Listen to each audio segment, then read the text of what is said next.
Update on this regularization of unauthorized structures. No, we have opened another window for another 90 days. In fact, now 3 extensions has already been given. Now this is the 4th extension basically, and this will be the last extension.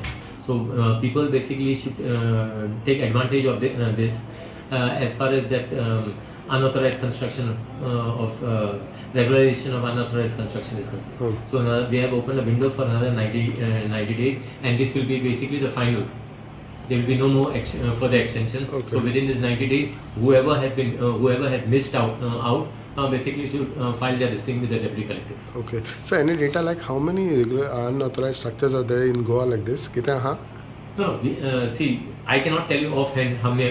As the applications come in, that's the time we know. But there must be so many people who must be not even aware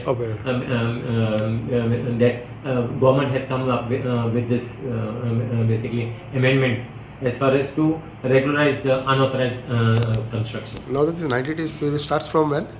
19 days SCD only we have cleared, CMS cleared the file. So it will be, it will start immediately. So now 90 days basically will be informed. So any update on this daily wages scale? See, daily wages we have already finalized as far as daily wages is concerned. We have sent the file for vetting. The moment the file comes back from vetting, we will be notifying the minimum wages. Thank you.